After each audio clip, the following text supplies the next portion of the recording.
malo mo tu Samoa ia fa tala fa anga le tulu ne foi tu la le o le tala mo le ia so tala mo ta pa tanga te ta fitoala ni tau I mai ma o ni sila o no fianga o ia tala le ngoto le manu nui o la tunga te fale fai mamango su enga university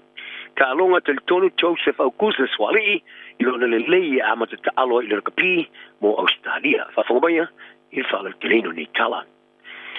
o tangata o le ala whanga o te fitoala I Samoa o tā paina ni taui mai le maano ni sila I le whari ai o le o tui ai ni ala tutu pe maua te alwari ngoto le waa ar fitu samia ni sila le HMNCS manua nui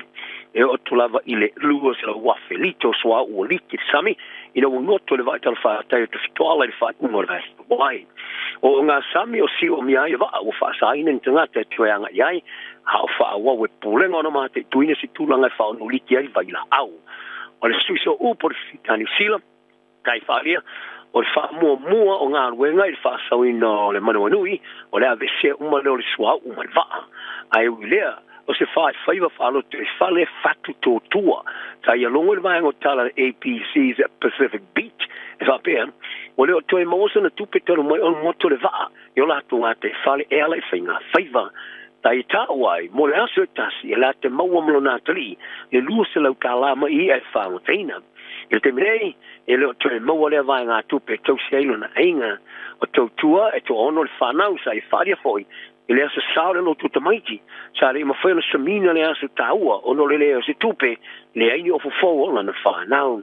O te tasi o whai pisi si whalo toi whale, e masani ona I wha mata turisi le no whanga mo ngā yoinga peo maulu, sa ia longo I le Pacific Beach, sa ia toi solo ia mano sa tau fia. Ta lua ia fia ngauri ngotole manua nui, e na tel tonu e te tau le mano ni sila, o no fuina I tau I motanga te tasi uma, o leo toi maua tupe maua, o no leo ngā sami o ngotole vaa. O stazio fai pisnisi e whiade, I tanga te turisi le o ngā sami, mo wha seenga, sa ia longo le toni sila Pasifika, wa a fia lana pisnisi ma I lefa, lave, o Brent Ross, sa I whalia, o mea ai wa salalau mai fafo ma pusa o loa te tele po containers o tō sina tu ia malie I le nao le taise furuminu te whaase ai I ana turisi ma toe o ilunga le waa o nore saonga le mū whare Ross o tilukelo e tuponia lana pisinisi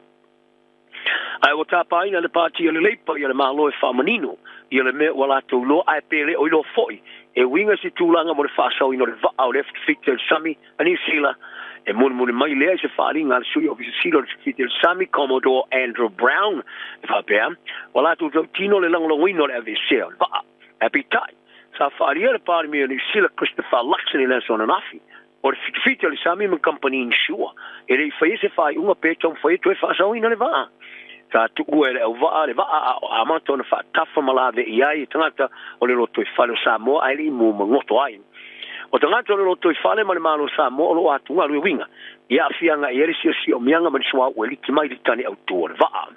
ai e o mai lava li temirei e le ini wha maoninga o li ki le sua ue peona li puki ai o le sua uma le diesel e peona fisisi ia I le afi o le waa sa li ki le taimi sa ngoto mata atia rita e le fonga time sa wharia e Brown sa lato mai te wina si sua ua puna mai le waa e peona wha amatu ina isi ata video I le pōna po ai e se wha maoninga o seliki mai tane au tū wharia Commodore Brown o lo whaia sota I ngā le Navy ma company wha apitoa mō ngā ruenga lawe ai mō vai ngoto I le rolangi atoa e fiso soni a vesel sua u mai whaasau ino le waa e wharia Luxon e whiro inga mana tu stala e le sona nafi I le oro wino I stalafou pe o le waa o le am whai ona toe whaasau ina o ni sio matanga luenga university o toi tali I peni maapi mo alato su enga fai o le tusanga te luai de whainga tā telo na manu puipuia ia su enga I lunga o wala wha teknolosi mai le whai mamango whaari e le whai aonga si ni o sai ni se University o Auckland Dr. Ulrich Speidel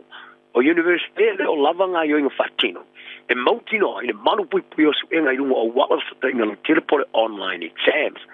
sa ia mai ta wina ini ta mai tia o whaunga ia computer I lua I lunga o le masini tasi e alofi ai le loa e lau whai suenga ia le awina atu whaari lolilo ia fisili ma fisosoane I papo ia e por sao whairi tono pot suenga ai o se isi tanga te whafo ese ai pos tanga te fo inise tunu o le rolangi o whaia ia la tu suenga mo I la tou fa le spiral wala to va ai ni uma me tu tio fa nga e fai mamanga o suenga ta e fa senga ina e fast for le 5% o na senga e fai mamanga o le taimi na te tala mai fa to a le pasene o fa titia ina fa ma sia fo nga e le fai o suenga ino fa university ma fa nga ina so tanga internet o le flight mode ino fa nga machine computer a le foi ele o lava se tiro mo to a university il fa fitauli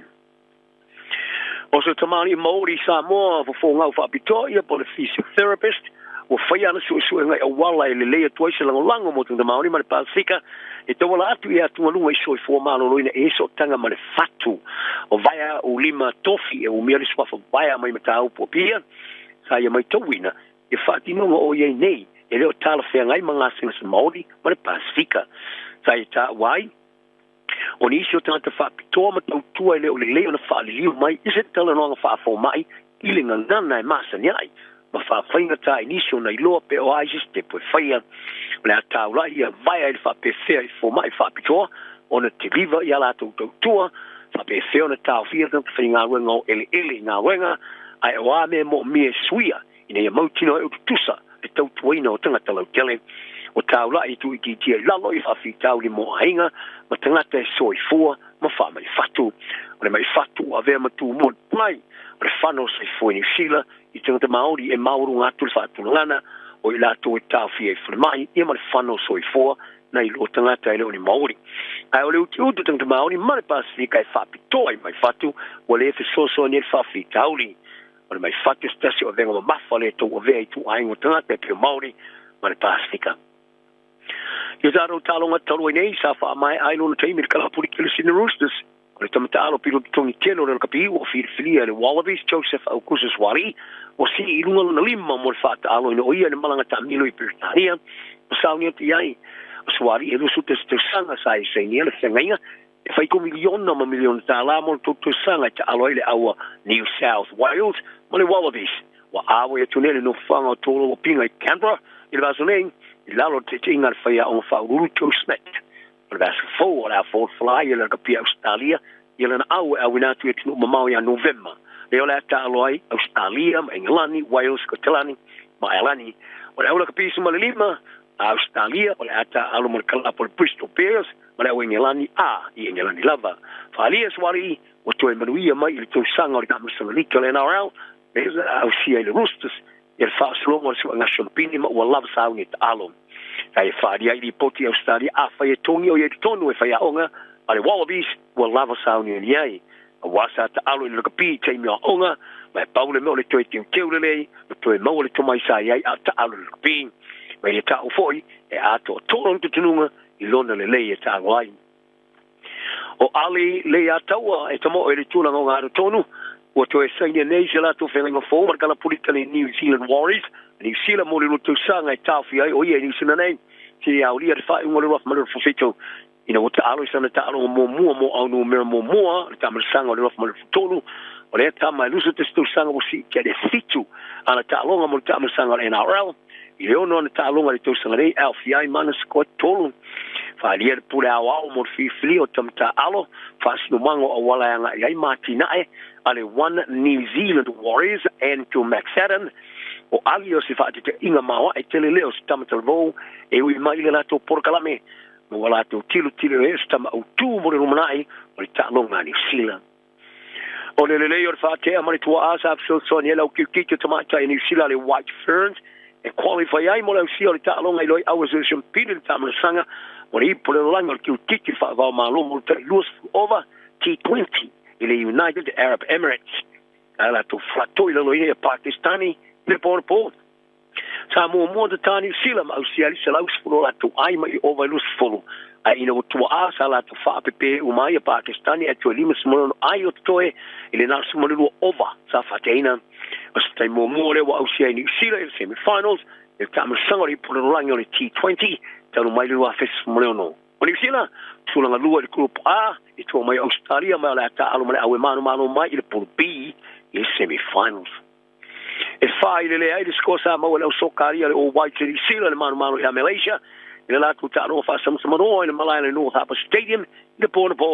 sa fau malo le ta aro na televoni sila le talo atoa sila tu talo mo ele ni sila le waf mane fu fa e fa swinga sa fa o Karen Paisley mai le sa fa to ile rin Tahiti tolu le even watu le Friday ele taimo le la to ai talo mo qualify ai mo le ta mo singa ri pole no langi ale FIFA World Cup o le waf mane fu ono o le talo ngale song fua o fa ilonga ile maruia telo le tuete li mai ate rol au no mana ia la tu talonga taua mo qualify ai mo ri pole rangi ruaf mo bono ma Vanuatu ma Samoa ile masina fo Hamilton ma au kilani ia talana ni oli no nofo file mu tu tauma mai soa mai maole file mu soi foia